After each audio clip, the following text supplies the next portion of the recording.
गाड़ी बार करो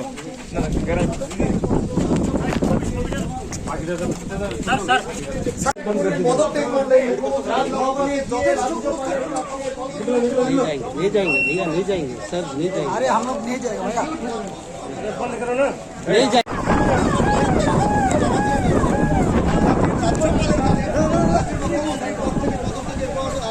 তিনি কিন্তু বেরিয়ে যাচ্ছে রাজভবন থেকে, বেরিয়ে যাচ্ছে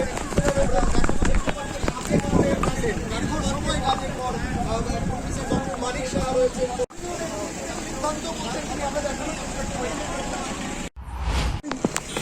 हमारे मुख्यमंत्री श्री विप्लव देव जी के नेतृत्व में विगत 4 वर्षों में त्रिपुरा में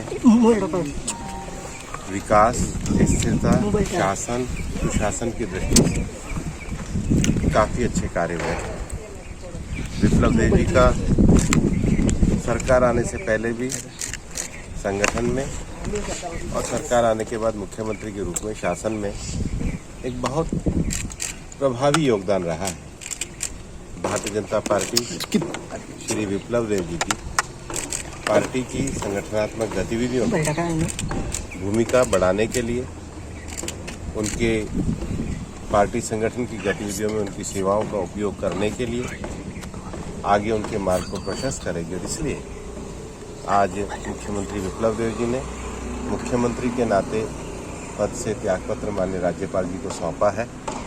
5 बजे पार्टी के विधायक दल की बैठक होगी, नए नेतृत्व का भी चुनाव होगा और विप्लव देव जी को आगे पार्टी के संगठन के साथ एक कार्यकर्ता के रूप में जिस तरीके से वो काम करते हैं, पार्टी और महत्वपूर्ण विषयों में संगठन के साथ जोड़ करके आगे बढ़ाएंगे। सर इतना बड़ा सिद्धांत क्यों सर, এত বড় সিদ্ধান্ত যে প্রশংসা এবং আপনার কাজকর্মের প্রশংসা, এটা ত্রিপুরাকে নতুন ত্রিপুরা বানানোর পরিকল্পনা নিয়েছেন, হঠাৎ করে এই সিদ্ধান্ত কেন স্যার? দেখুন, পার্টি সর্বোপরি और আমরা भारतीय जनता पार्टी निष्ठावान कार्यकर्ता। তৎকালীন অধ্যক্ষ অমিত ভাই শাহজিনী আমাকে প্রদেশ সভাপতি হিসাবে নিযুক্ত করেছিলেন और তারপর থেকে কাজ করা শুরু করেছি ওনার মার্গদর্শনে, মাননীয় প্রধানমন্ত্রীজির মার্গদর্শনে। আশা করি আমাকে যেই যেই দায়িত্বগুলি দেওয়া হয়েছে পার্টি সভাপতি হোক আর মুখ্যমন্ত্রী নাতে আমি ত্রিপুরার মানুষের সঙ্গে ন্যায় হোক সেটা করার চেষ্টা করেছি এবং ত্রিপুরার ওভারঅল ডেভেলপমেন্ট হোক, মানুষ শান্তিতে থাকুক আর কমিউনিস্ট থেকে মুক্তি পেয়ে মানুষ একটা নতুন দিশায় চলতে চাইছিল।